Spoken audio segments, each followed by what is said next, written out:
seumpama pohon jati dan kayu jingjing. Jadi semua. Kalau kayu jati tidak kau buat apa-apa, maka jadi kayu bakar. Apa mulianya kayu jati itu pada saat menjadi kayu bakar? Tapi barangkali kayu jingjing yang kau buat kan jadi kusen yang baik, jadi furniture yang baik. Walaupun bahannya tidak sebagus jati. Tetapi itulah yang Allah lihat. Inna akramakum indallahi atqakum. Tentu saja kalau seandainya kayu jati yang baik, tadi kemudian kalau dibuat dia menjadikan furniture yang baik, tetapi dia akan lebih utama. Maka itulah tadi nasab yang sampai kepada Rasulullah akan lebih utama, dan juga sanad ilmunya juga sampai kepada Rasulullah. Jadi ilmunya dulu baru nasabnya. Ilmu yang mulia didorong dengan nasab yang baik, itulah yang utama dari semua. Ya. Assalamualaikum warahmatullahi wabarakatuh. Saudara sekalian dimanapun Anda berada, pada kesempatan kali ini kita akan sama-sama menyaksikan kembali pernyataan Kiai Haji Setu ya, terkait dengan pernyataan beliau menganalogikan Ba'alawi itu seolah-olah seperti kayu jati ya. Dan beliau akan menjelaskan juga syarat daripada surah wal istifadah itu. Bagaimana syaratnya bisa dikatakan surah wal istifadah? Apakah kelan Ba'alawi atau nasab Ba'alawi ini bisa dikatakan surah wal istifadah? Oke, selengkapnya mari kita sama-sama simak penjelasan video berikut. Assalamualaikum warahmatullahi wabarakatuh. A'udzubillahi minasyaitonirrajim. Bismillahirrahmanirrahim. Alhamdulillahirabbil alamin. Wassalatu wassalamu ala asrofil anbiya'i wal mursalin. Sayyidina wa habibina wa syafi'ina wa maulana Muhammadin wa ala alihi wa sahbihi ajma'in. Subhanaka la ilma lana illa ma'alamdana innaka antal alimul hakim. La hawla wa la quwata illa billahil aliyil azim. Ilahi anta maksudi wa ridhaka matlubi. Antini mahabbataka wa ma'rifataka. Pada sore hari ini Abah kedatangan beberapa teman dari kiai yang kita diskusi adalah tentang apakah klan Ba'alwi ini, nasab Ba'alwi ini adalah sudah suhrah wal istifadah atau sebetulnya belum ya.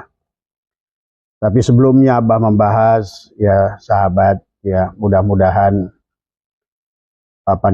dengan masalah nasab ini seharusnya mudah-mudahan ada hikmah yang datang kepada kita, adalah semua orang menjadi sadar tentang perlunya adalah memahami tentang ilmu nasab ya. Ilmu nasab sebagaimana Abah sering jelaskan adalah merupakan bagian daripada ilmu fikih, bagian daripada ilmu fikih ya.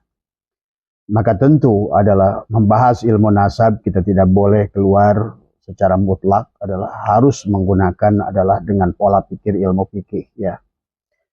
Sahabat ya, sekarang ini ada dua kelompok besar ya. Ada dua kelompok besar yang menerima dan yang menolak ya. Maka dalam konsekuensi hukum ya, kita adalah saya berpegang kepada mazhab Syafi'iyah ya. Menurut pandangan Imam Syafi'i, pada saat sebuah daerah ya, yang mana pada saat hukum itu adalah belum masuk ke dalamnya, maka tidak ada konsekuensi kepada orang-orang yang berada di wilayah itu selama hukum itu tidak ada padanya, jadi semua ya. Tetapi pada saat hukum itu ada padanya, maka hukum itu menjadi sebuah konsekuensi kepada kita. Maka memahami tentang polemik nasab ini adalah kita harus final tadi semua ya. Nah, di dalam perjalanannya sahabat selama hampir 2 tahun ini ya, mungkin ada dua kelompok besar yang mana masing-masing adalah bertahan.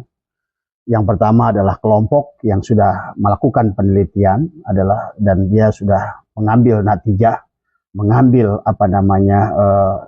dari hipotesa yang dibuatnya, sudah mengambil kesimpulan bahwa klan Ba'alwi dan dari seluruh klan Ba'alwi ini adalah semuanya adalah terputus adalah kepada nasab baginda Nabi Muhammad SAW. Maka ini tentu menimbulkan konsekuensi hukum ya tadi, karena hukum pada saat sudah ada apa namanya hukum baru ya, dan hukum baru itu adalah apa namanya bisa dipertanggungjawabkan secara ilmu pengetahuan ya, karena sekarang adalah zamannya ilmu pengetahuan ya. Maka tentu ilmu itu adalah apa namanya natijah itu, kesimpulan itu adalah menjadi konsekuensi hukum kepada apa namanya orang-orang yang berada di wilayah hukum tersebut. Tapi saya percaya bahwa dengan siapapun dia, baik yang menerima maupun yang menolak, sesungguhnya semoga saja semangatnya adalah sama, tetapi adalah sama ingin menjaga marwah keagungan agama Islam, adalah menjaga marwah baginda Nabi dan sekaligus dzurriyyat baginda Nabi ya tadi semua. Jadi intinya adalah kecintaan kepada Rasulullah SAW, baik dia yang bertahan maupun yang apa namanya sudah menolak tadi semua. Dia menolak karena dia sudah menemukan apa namanya sebagaimana, dan saya pribadi berterima kasih pada Kiai Imad, dan ini adalah sebuah terobosan ilmu ya yang harus dipahami, dan percayalah saya dan seluruh orang-orang yang mendukung Kiai Imad ini adalah sesungguhnya adalah orang-orang yang apa namanya bukan kepada Kiai Imad, tetapi adalah karena kita berlandaskan kepada ilmu pengetahuan ya. Jadi lebih alasan logis, lebih alasan ilmiah ya yang kita lakukan.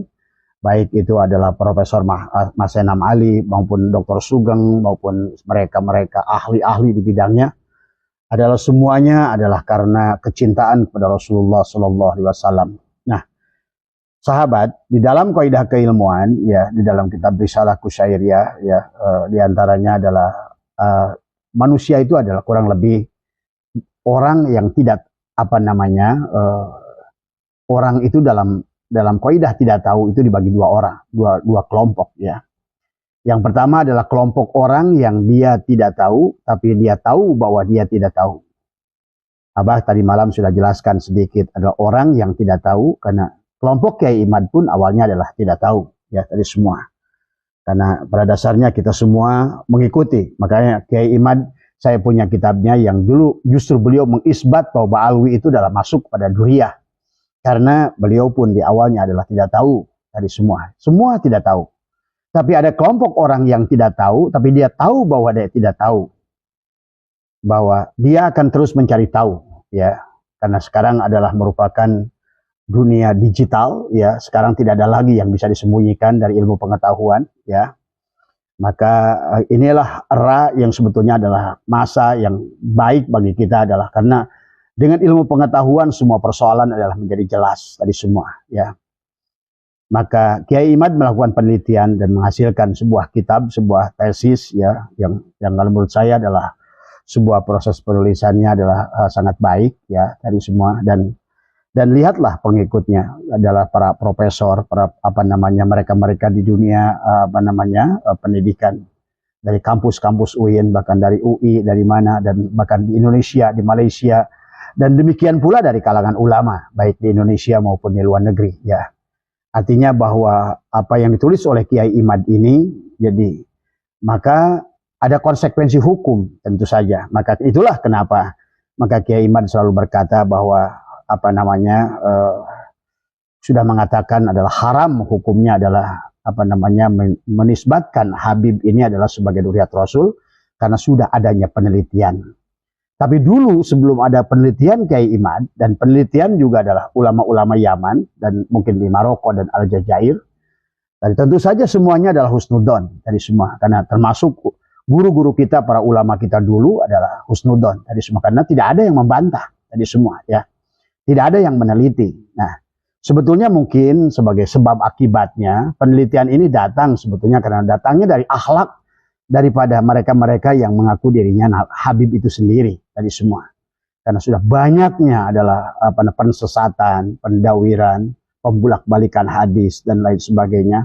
Inilah landasan awal daripada penelitian tadi semua. Kalau mereka dulu adalah baik-baik saja, barangkali akhlaknya baik, dan kemudian menganggap kita adalah setara, adalah semangat Islam pada Quran dan hadis itu dijalankan, tentu tidak ada dasar bagi siapapun untuk melakukan pengujian kepada nasab seseorang. Jadi pada saat seseorang itu sudah keluar akhlaknya daripada apa yang seharusnya gitu kan tadi, maka tentu saja inilah yang menjadikan aksi yang akan menimbulkan reaksi adalah untuk melakukannya penelitian. Dari hasil penelitian itu kemudian juga diikuti oleh penelitian-penelitian yang lain, dan akhirnya dan kalau Anda lihat sekarang yang mendukung Kiai Imad ini luar biasa. Profesor-profesor yang ahli di bidangnya masing-masing. Ada yang di bidang genetika, ada yang di bidang biologi, ada yang di bidang kromosom, ada yang di bidang ilmu nasab juga ya. Dan juga ada bidang ilmu filologi dan lain sebagainya, itu kan bermunculan dan mendukung Kiai Imad tadi semua ya. Nah, ini akhirnya saling mendukunglah semua tadi, maka itulah timbullah sebuah natijah bahwa diambil keputusan bahwa sesungguhnya bahwa klan Ba'alwi ini ternyata adalah tidak tersambung kepada baginda Nabi Muhammad SAW tadi semua ya. Maka inilah orang yang tidak tahu, tapi dia tahu dia tidak tahu, maka dia akan mencari tahu. Dari mencari tahu inilah akhirnya menimbulkan sebuah konsekuensi hukum ya. Nah, inilah sahabat ya, makanya apakah, nah kemudian yang kedua, mereka yang bertahan adalah, kalau menurut saya adalah sama orang yang tidak tahu tadi semua. Tapi dia tidak tahu bahwa mereka tidak tahu, dan mereka tidak mau mencari tahu karena merasa sudah tahu. Sehingga mereka adalah nyaman dengan posisi itu. Jadi kalau menurut saya, ini harus dipikirkan ulang, karena hukum itu tadi kata Imam Syafi'i, pada saat sesuatu itu tidak ada yang membantah, maka semuanya berjalan. Jadi pada saat sudah ada yang membantah dan tidak ada antitesis ya, pada saat sudah ada tesis yang membatalkan dan tidak mampu mengeluarkan antitesis, maka dianggap bahwa apa yang sudah ditulis oleh Kiai Imad itu sudah selesai dari semua. Sampai mereka adalah kembali, inilah pan fikih. Jadi pan fikih ini nggak ada mutlak-mutlakan tadi semua. Jadi kalau hari ini berarti bolanya adalah ada di pihak Rabithah Alawiyah. Kalau Rabithah Alawiyah, kalau mereka merasa adalah sebagai dzurriyyah Nabi, mereka harus mampu menjawab adalah Kiai Imad dengan tesis yang sama yang disebut dengan antitesis dari kitab apa dan lain sebagainya. Ya, jadi tidak akan selesai selama masih ngotot-ngototan. Ya, cuma kalau menurut saran saya, bagi mereka yang tidak tahu, coba mulailah mencari tahu.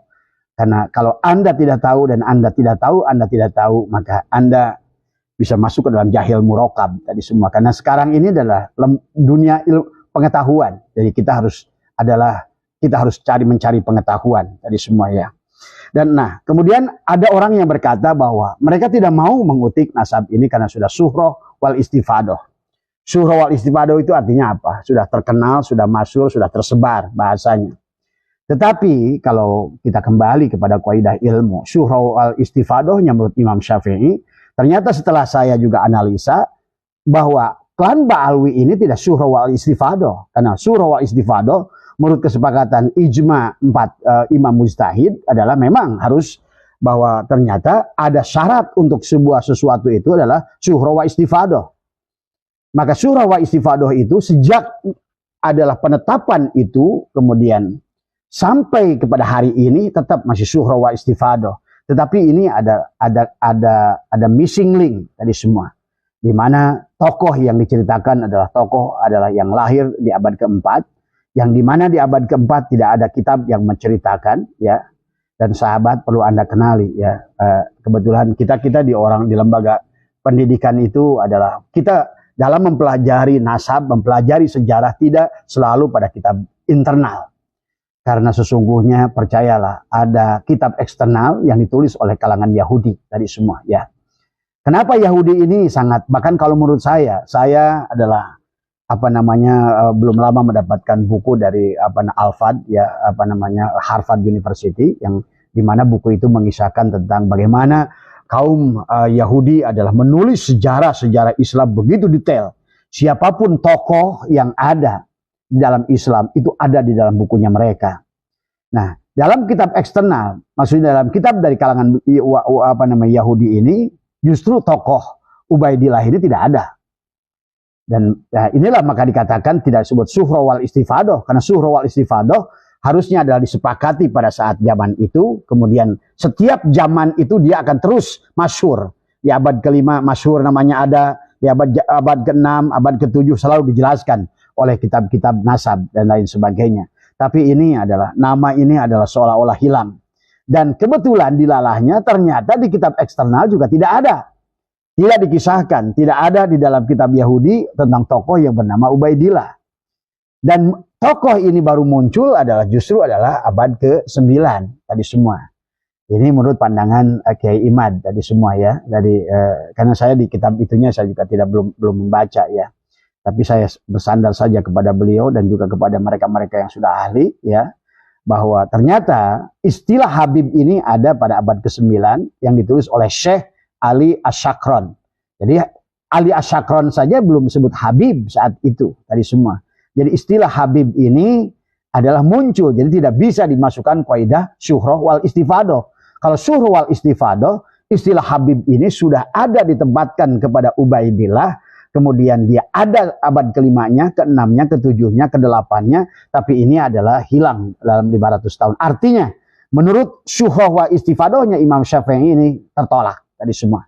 Karena syuhrah wal istifadah itu tidak boleh hilang. Artinya dari mulai awal sampai hari ini tetap dia adalah syuhrah wal istifadah. Tapi ini ada masa adalah 550 tahun adalah hilang sahabat. Jadi kalau ada pertanyaan sahabat tadi siapa Kang Ibrahim, bukankah ini sudah syuhrah wal istifadah? Ternyata setelah saya pelajari tidak syuhrah wal istifadah. Karena syaratnya syuhrah wal istifadah itu adalah memang sudah syuhrah dan istifadah selama terus periode itu tidak terputus tadi semua. Ini 500 tahun adalah hilang sahabat ya. Jadi saya sarankan kepada kelompok orang yang dia tidak tahu dan dia tidak tahu bahwa dia tidak tahu, sebaiknya supaya tidak, karena sekarang sudah dibongkar. Artinya konsekuensi hukum itu adalah kita membuat antitesis atau menerima. Nah inilah yang harus dipahami. Karena tidak bisa lagi mengatakan tidak berdosa kepada orang-orang yang sudah kepada mereka selama hukum itu tidak ada.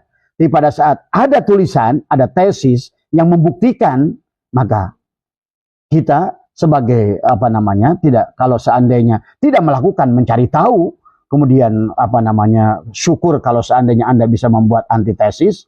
Bukankah Anda berhak untuk mempertahankan kalau benar Anda duriat, maka Anda harus mempertanggungjawabkan.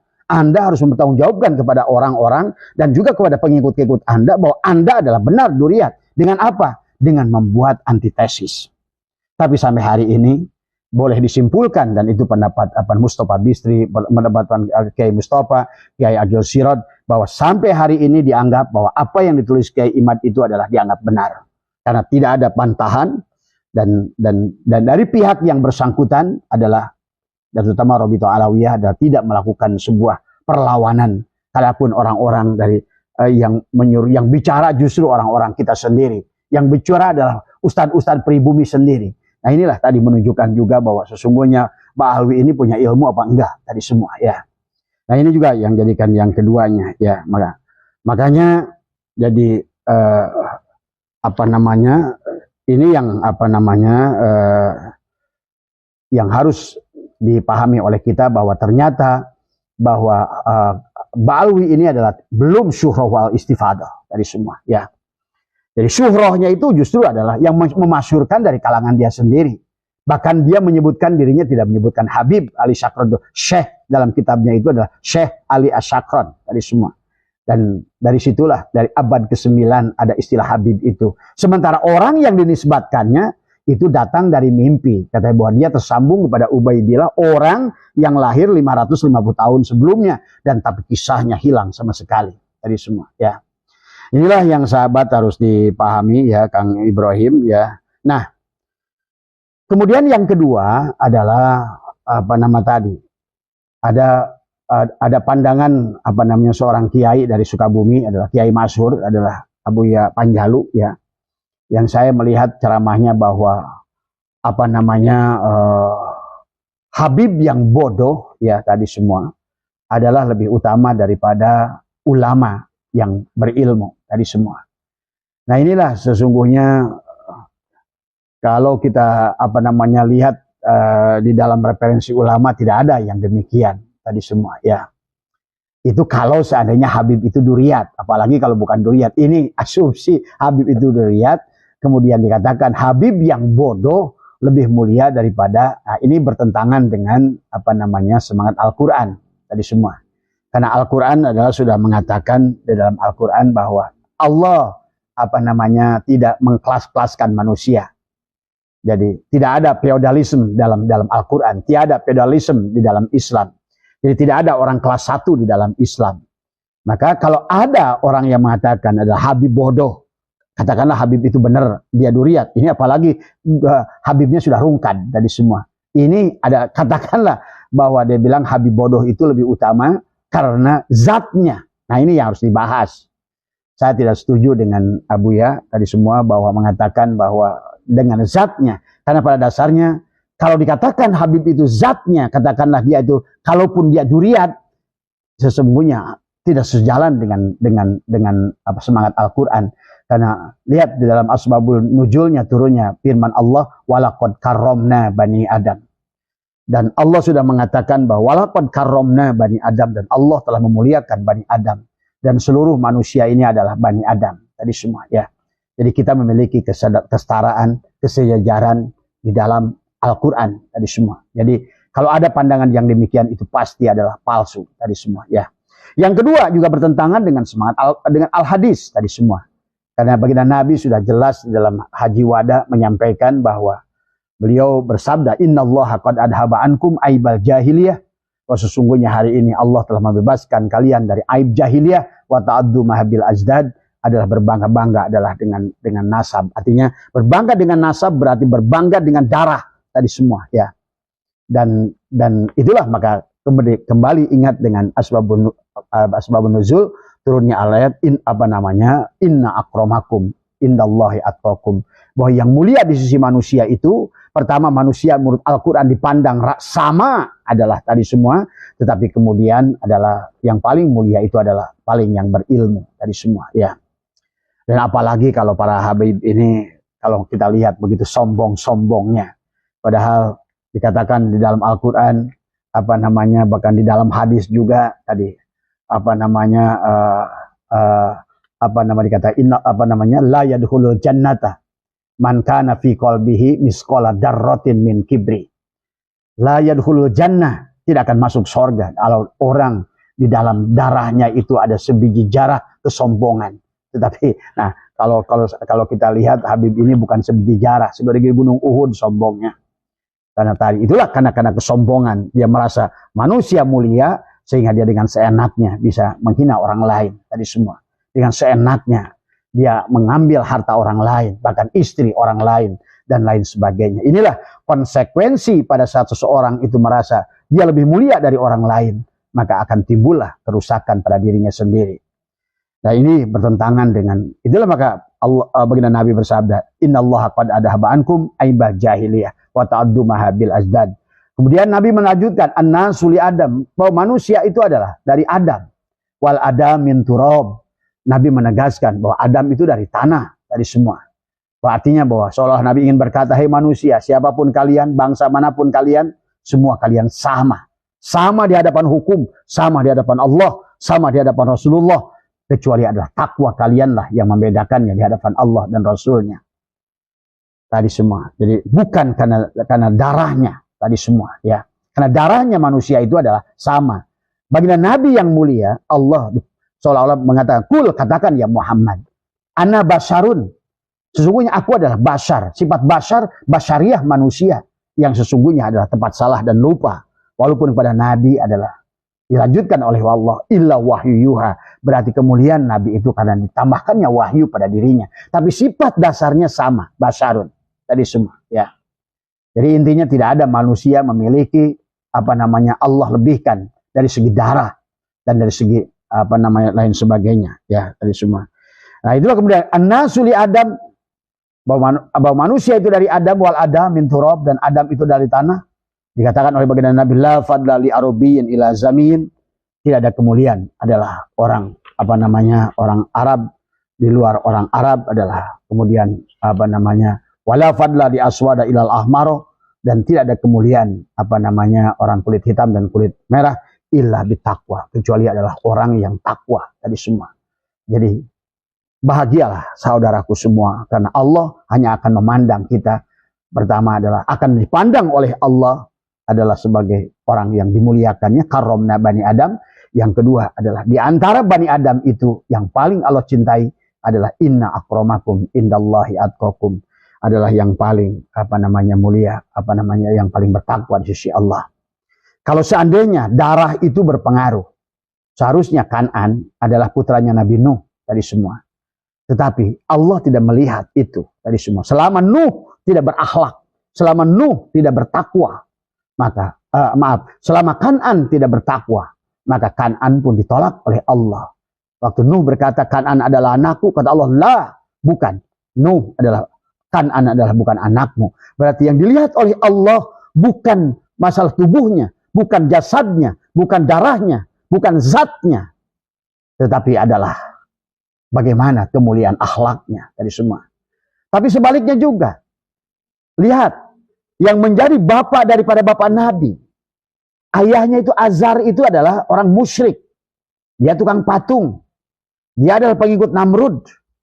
Tapi dia bisa melahirkan Ibrahim. Bahkan dari Nabi Ibrahim melahirkan Ishak dan Ismail.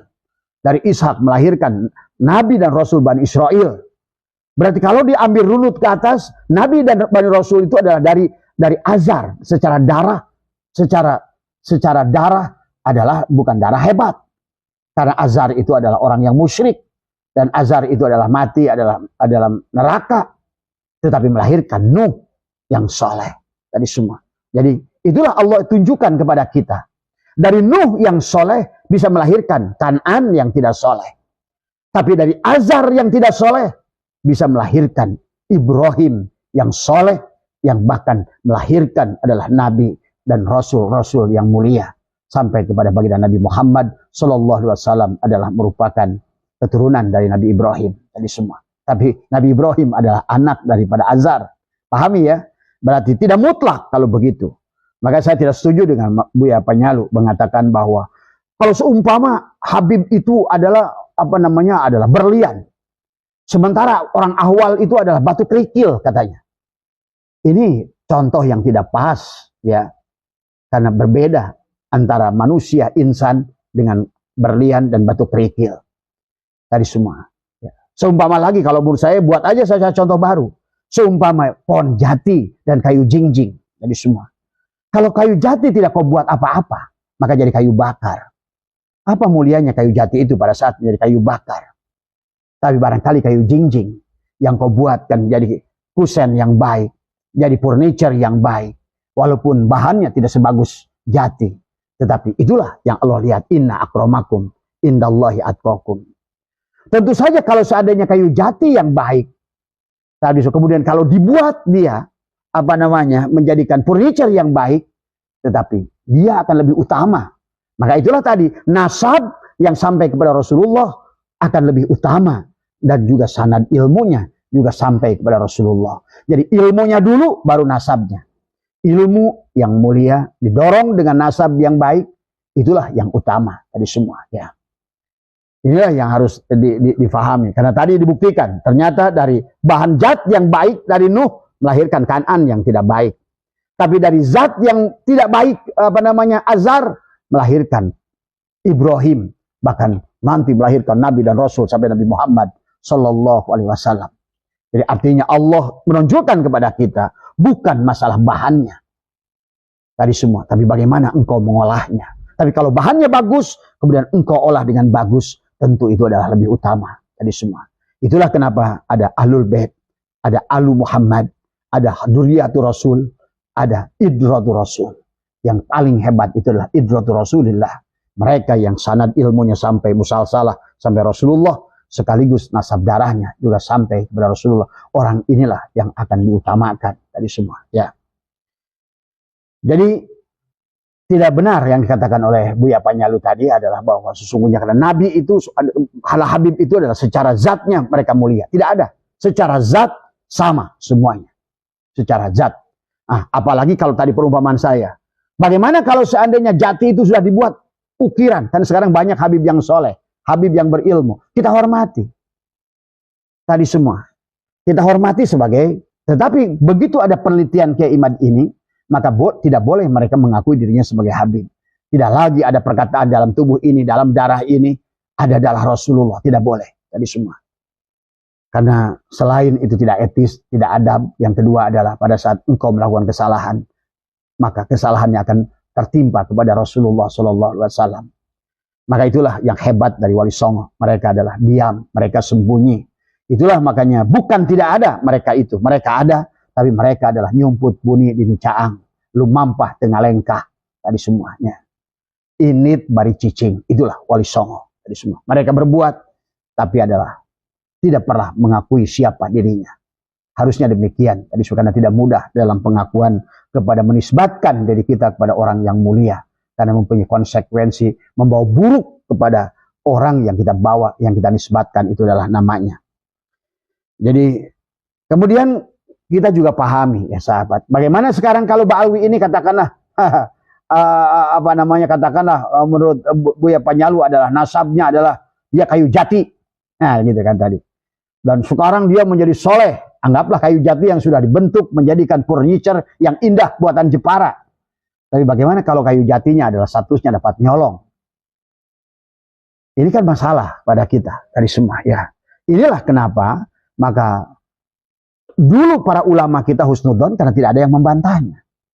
Hari ini adalah merupakan era ilmu pengetahuan, di mana ilmu pengetahuan genetika, biologi, kemudian bahkan ilmu tentang darah, tentang gen, tentang kromosom, tentang DNA adalah memang sedang Allah obral. Artinya bahwa sekarang adalah memang merupakan, maka tadi inilah maka orang-orang yang dia tidak tahu dan dia tahu dia tidak tahu akan menjadi orang pintar. Dia akan terus mencari tahu.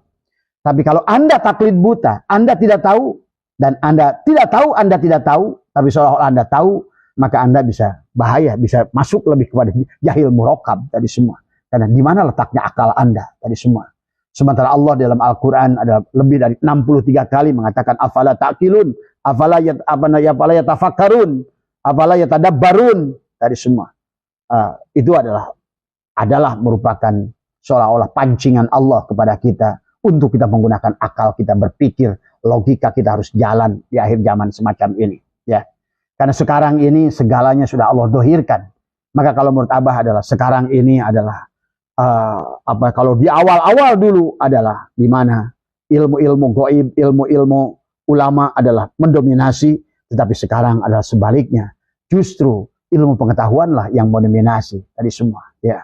Ilmu pengetahuanlah, maka Anda harus percaya dengan ilmu pengetahuan, karena ilmu pengetahuan itu adalah eksak dan semuanya bisa dibuktikan, semuanya bisa dinyatakan, dan insya Allah itu dari Allah juga. Itu yang harus dipahami oleh kita. Nah, lihat beberapa fakta berikut ini. Ada berapa 6 atau 7 fakta yang saya tulis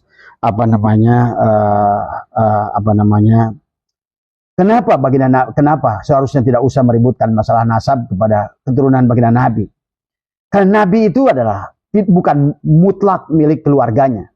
Maka itulah kenapa baginda Nabi yang pertama faktanya beliau punya anak laki-laki, tiga-tiganya diwafatkan usia 2 tahun.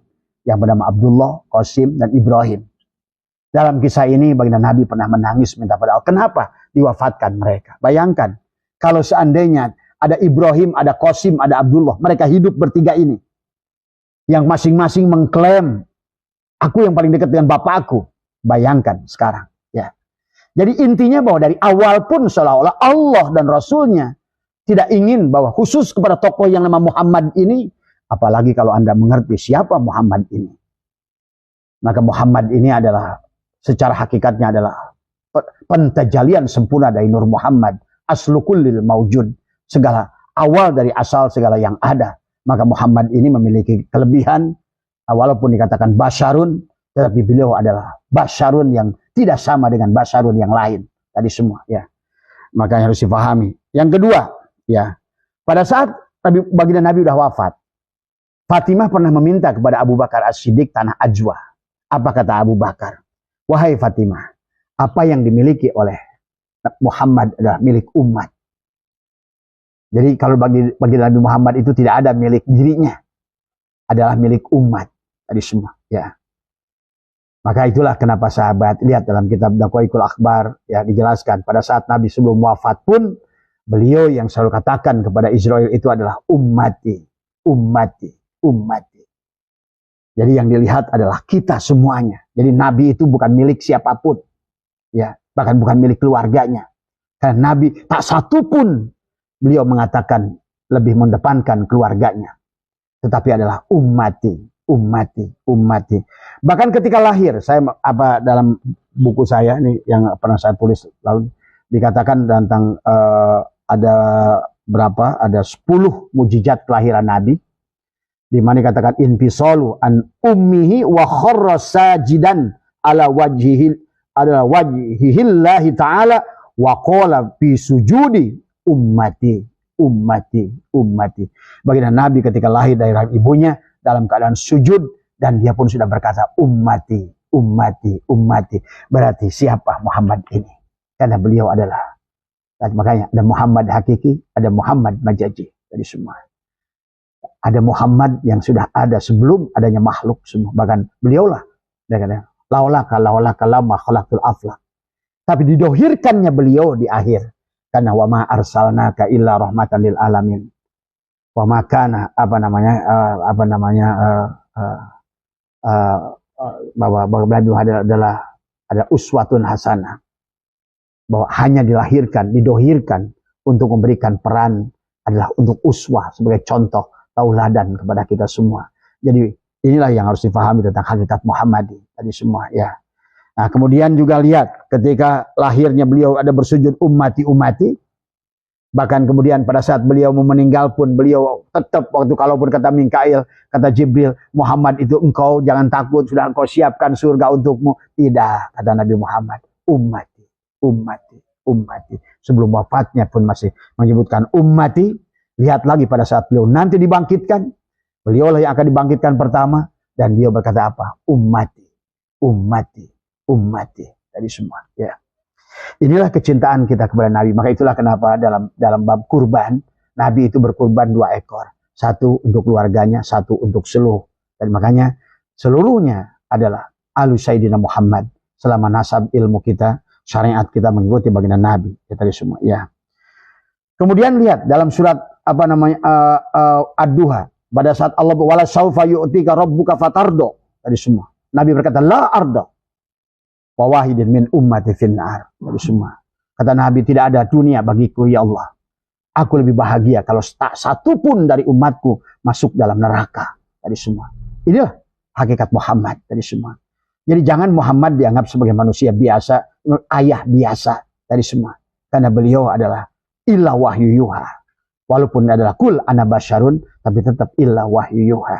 Maka kita harus memahami baginda Nabi, harus memahami juga adalah hakikat Rasulullah yang ada pada setiap zaman. Laqad kana lakum fi Rasulillahi uswatun bahwa dikatakan bahwa laqad ja'akum rasulun min anfusikum atau min anfasikum, telah datang rasul untukmu pada dirimu min anfasikum. Itulah yang dalam ayat yang lain Allah berfirman wa alamu anna fikum rasulillah. Ketahuilah di dalam diri kalian ada Rasulullah. Maka hakikat Muhammad itu ada pada diri kita semua. Kita ada 8 hak Muhammad pada kita. Dalam sifat 20 itu ada 8 hak Muhammad, ada 6 hak Adam, dan kemudian ada 5 salbiah dan 6 hak Allah termasuk wujud tadi semua ya.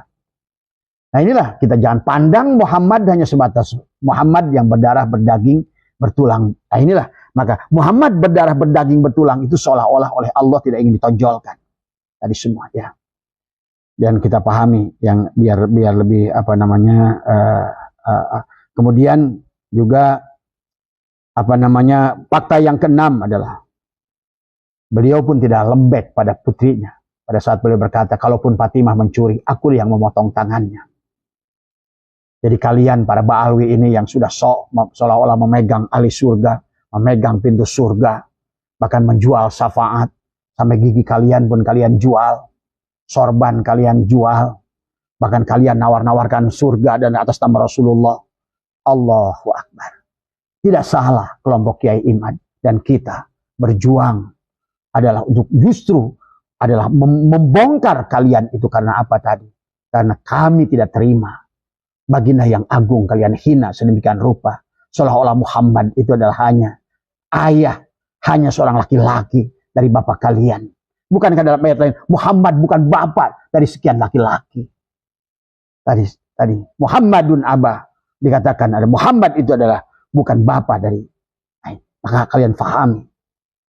Maka jangan anggap bahwa Muhammad itu, kalaupun kalian duriat sekalipun, tidak ada. Tadi semua. Karena inilah yang harus kalian fahami ya. Bahkan Muhammad itu adalah Rasul untuk seluruh makhluk.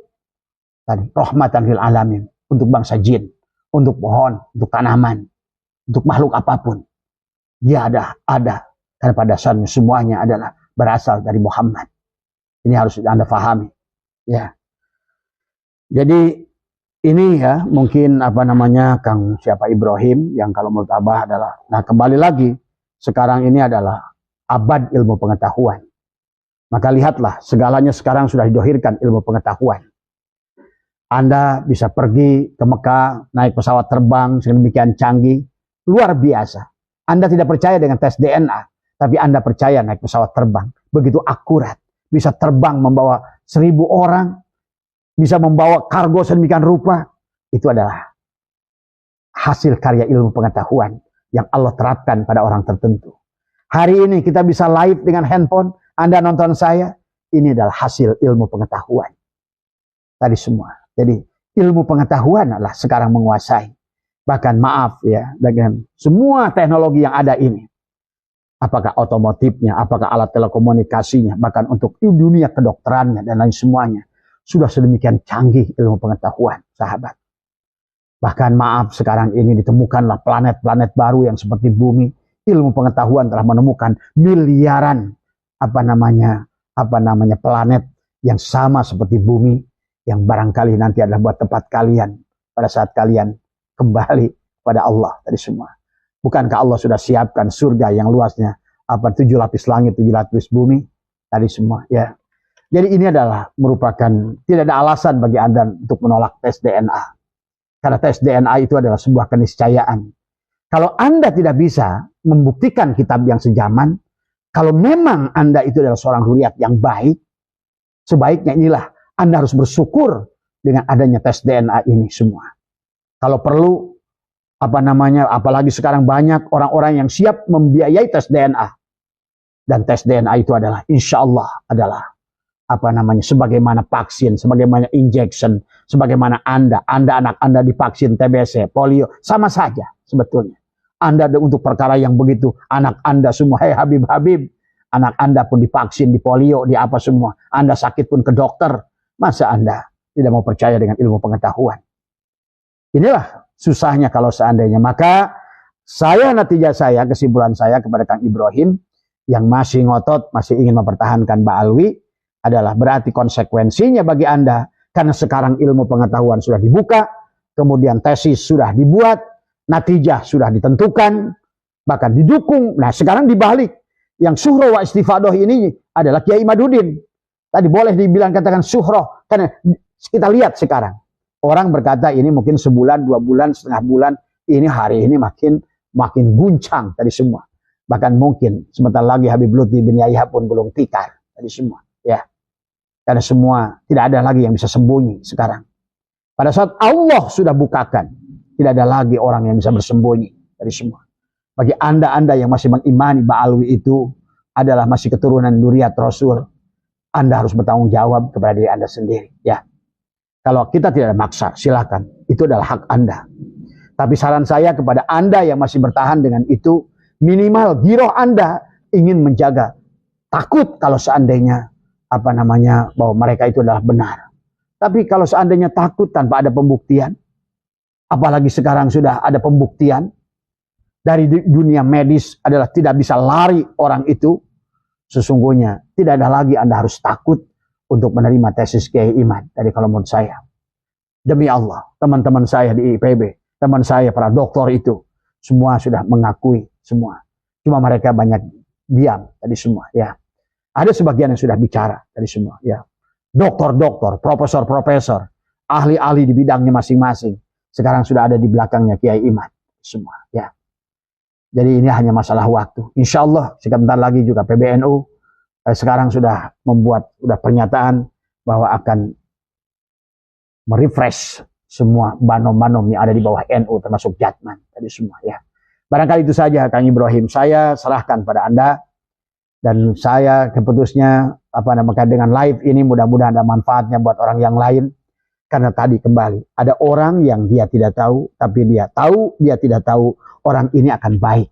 Karena dia akan mencari tahu. Karena dia punya akal. Akalnya digunakan untuk mencari tahu. Kalau kira-kira akalnya tidak cukup untuk mengetahui, makanya lihatlah pandangan-pandangan orang yang pantas untuk didengar. Anda bisa lihat, saksikan sendiri. Siapa yang membela Ba'alwi ini sekarang? Kita bisa lihat ulamanya, bisa kelihatan, hanya berapa cuil, tadi semua. Tadi. Kemudian lihat orang yang bicara dari ilmu pengetahuan. Nggak ada satu pun. Apakah doktor atau profesor yang membela darinya. Karena semuanya orang yang berada dalam ilmu pengetahuan. Jelas ada di belakang Kiai Imaduddin. Tadi semua. Ya. Dan kita tidak membela Kiai Imaduddin. Yang kita bela adalah marwah agama Allah. Marwah nama besar Rasulullah dan duriat Rasulullah yang sebenarnya. Dan ternyata sekarang dari hasil tes DNA, duriat Rasul yang sebenarnya, yang selama ini suka cium tangan Habib, malah kebalik. Habibnya yang palsu, yang menciumnya yang asli. Tadi semua. Ya. Ini tadi karena ketawaduan mereka. Tadi semua. Tapi yang diciumnya malah makin congkak. Bukan hanya tangannya yang dicium, bahkan kakinya pun minta dicium. Nah inilah tadi semua. Bahkan saya punya 1000 kasus tentang Habib ini semua. Ya. Artinya bagi Anda yang mau, kalau Anda tidak tahu, tapi kalau Anda mau mencari tahu, maka Anda akan banyak tahu nanti semua. Cuma kalau Anda tidak tahu, dan Anda tidak tahu, inilah saya lagi memberitahu. Mudah-mudahan bisa menjadikan penjelasan, khususnya buat sahabat saya, Kang Ibrahim, tadi semua. Ya, tapi saya tidak memaksa, kita tetap sahabat, tadi semua, silakan Anda putuskan sendiri, tadi semua. Kalau ada yang penasaran, saya alhamdulillah, di rumah saya ada 8 kitab nasab, ya dari semua satu-satu saya lagi pelajari. Saya tidak sebanyak Kiai Imaduddin, tapi saya pun terus.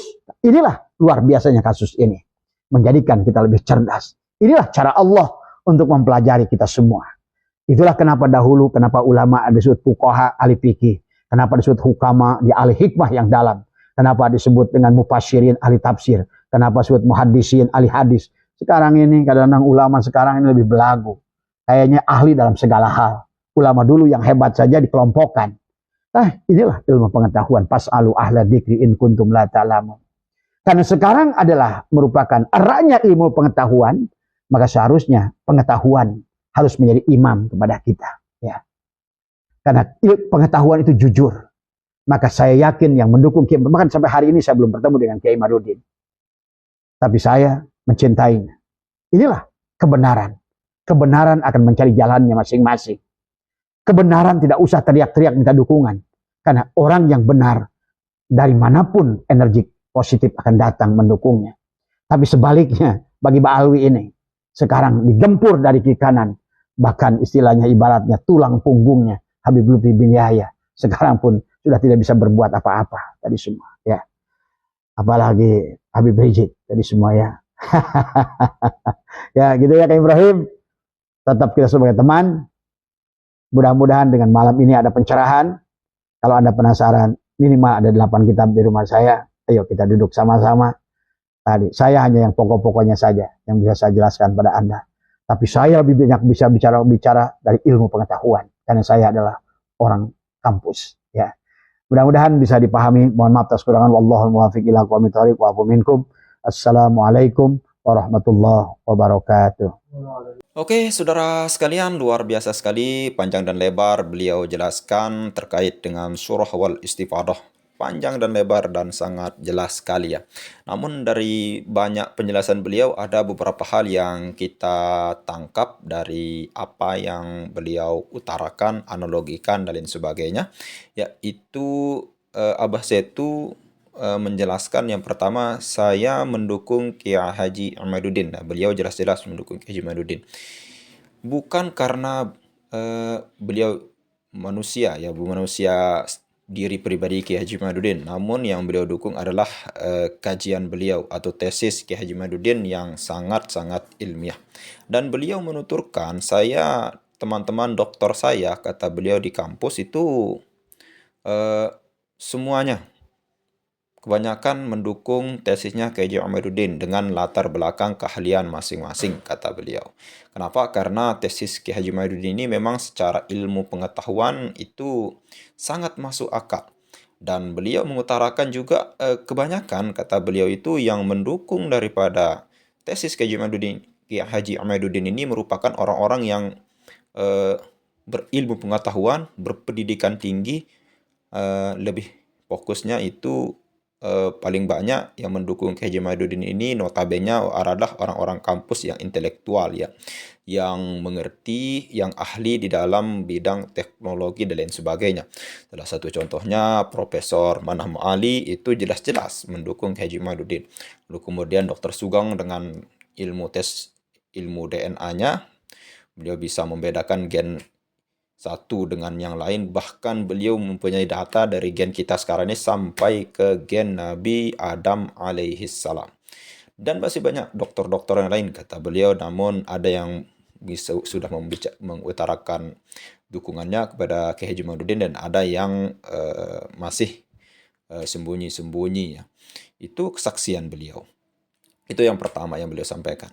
Dan yang kedua, kata beliau itu syarat syuroh wal istifadoh itu menurut Imam Syafi'i, kalau saya tidak salah dengar ya, kata beliau itu syuroh wal istifadoh itu dikenal, lalu kemudian tidak ada jarak, tidak ada waktu tertentu orang itu hilang dari peradaban atau dari masa waktu. Salah satu contoh misal ketika ada orang yang mengenal, seperti contohnya kepada Nabi Muhammad SAW misalkan. Nabi Muhammad SAW berserta ajarannya, meskipun beliau itu ummiyun ya, tidak bisa baca dan tidak bisa nulis, tapi ada orang-orang yang menyaksikan, sahabat, tabi'in, tabi'ut tabi'in, ulama qalaf, ulama salaf, maupun ulama-ulama mutakaddimin, mutakhirin, sampai ulama kontemporer yang sekarang. Nabi Muhammad syuroh wal istifadah. Artinya apa? Beliau itu dari generasi ke generasi itu dikenal. Sama halnya dengan Imam Syafi'i. Itu surah istifadahnya sangat tinggi. Kenapa? Karena di samping banyak karya beliau, banyak murid-murid beliau, dan beliau juga dikenal dari masa ke masa. Tidak ada masa, meskipun itu hanya 1 tahun, beliau itu tidak dikenal sama sekali oleh orang. Beda halnya dengan Ubaidillah, yang dikatakan oleh para Ba'alawi ini merupakan orang yang mujtahid mutlak, bahkan orang yang sangat alim. Tapi ketika Ubaidillah ini diteliti oleh K.J. Umayduddin, itu dari abad pertama, kedua, ketiga, keempat, tidak ada. Bahkan abad kelima tidak ada. Baru muncul pada abad ke-9. Itu pun disebut oleh Ba'alawi. Kitab-kitab Ba'alawi disebut dalam kitab-kitab Ba'alawi. Luar biasa. Kemudian pada abad ke-6, 7, 8, 5, 6, 7, 8 itu apa? Di mana dia Ubaidillah ini? Di mana dia bersembunyi? Maka kata Abah Setu ini ya bisa terputus, itu tidak masuk dalam kategori syurah istifadah Ba'alawi ini. Artinya ketika dia tidak dikenal dari abad awal sampai abad ke-5, ke-6, 7, 8, tiba-tiba dia muncul pada abad ke-9. Kemudian abad-abad yang sebelumnya kemana gitu. Dan Dr. Soleh pernah menjelaskan bahwa kira-kira beliau itu mengira-ngira, kalau tidak salah itu Ubaidillah itu hidup pada abad ke-4. Nah, kalau kita tahu dalam sejarah abad ke-4 itu masa kejayaan Islam, yaitu pada dinasti Bani Abbasiyah. Tapi ketika abad ke-4 itu diterangkan, ini kalau tidak salah ya di abad ke-4 kata beliau, kata Dr. Soleh ya, ketika diteliti lebih lanjut, abad ke-4 itu banyak ilmu pengetahuan, terutama dalam dinasti Bani Abbasiyah yang terkenal dengan perpustakaannya ya. Nah, lalu kemudian ketika diteliti di dalam kitab-kitab pada masa itu tidak ada yang menerangkan, ulama-ulama ilmuwan yang menerangkan bahwa Ubaidillah ini memang benar-benar ada. Kemana dia? Berarti surah al-istifadah itu tidak tidak cukup mencukupi bagi Ubaidillah ini. Bahkan kata Kiai Haji Imaduddin Utsman Al-Bantani bahwa Ubaidillah ini dikenal pada abad awal-awal, namun kemudian ketika diteliti ya tidak ada gitu.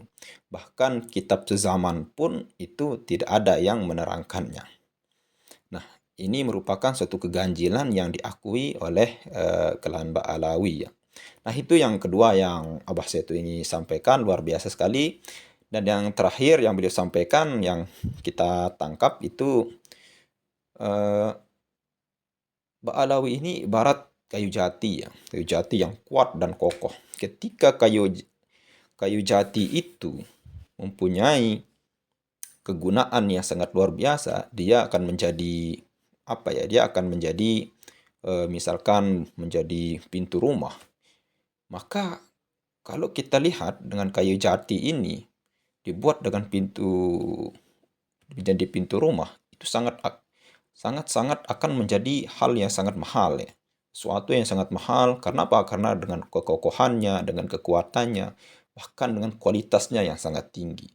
Namun ketika kayu jati ini apa ya? Bisa kita bilang akan menjadi sesuatu yang tidak digunakan untuk hal yang bermanfaat, alias dia akan digunakan lebih baik menjadi kayu bakar ya. Nah, ini merupakan suatu logika yang ditujukan kepada Kelan Ba'alawi ya. Ketika Kelan Ba'alawi ini, ketika misalkan kalau dia memang benar-benar keturunan Rasulullah SAW, misal, ketika dia mempunyai ilmu yang bagus, akhlak yang seperti Rasulullah SAW, maka tentunya dia lebih utama daripada kita. Kenapa? Dia ada zat Rasulullah SAW, ada gen Rasulullah SAW dalam tubuhnya. Maka dia tentunya di samping ilmunya, ketahuannya lebih daripada kita, karena dia merupakan juga keturunan Rasul, itu dia bisa lebih utama daripada kita. Namun ketika dia tidak sebagai keturunan Rasulullah SAW, bahkan dalam penelitian semuanya cacat semuanya terputus Kelan Ba'alawi. Ketika dia mengaku, lalu kemudian akhlaknya seperti yang kita lihat sekarang ini, fenomena sekarang ini, akhlak mereka, maka dia dosanya itu lebih berlipat ganda. Kenapa? Karena dia mengaku keturunan Rasul, padahal dia bukan keturunan Rasul, dan dia juga melakukan maksiat juga. Ini merupakan dosa yang sangat double, sama halnya dengan kiai. Kiai itu lebih besar dosanya apabila melakukan dosa daripada orang-orang awam, orang-orang biasa. Kenapa? Karena seorang kiai yang melakukan dosa, kenapa? Karena dia mengetahuinya dan dia melakukannya. Tentunya ketika kita melakukan hal yang kita ketahui, perbuatan salah yang kita ketahui memang itu benar-benar salah, kita lakukan, itu dosanya 2 kali lebih lipat. Kenapa? Karena kita melanggar dosa mengetahui juga. Di samping kita melanggar dosa perbuatan itu. Kemudian ketika orang awam melakukan dosa, itu cukup dosanya dia melakukan perbuatan itu. Dia tidak dikenai dosa tidak mengetahuinya. Luar biasa sekali. Dan masih banyak lagi yang sangat perlu kita sampaikan, namun waktu kita terbatas ya saudara sekalian. Mungkin hanya itu saja yang bisa kita sampaikan pada kali ini. Sekian, Assalamualaikum warahmatullahi wabarakatuh.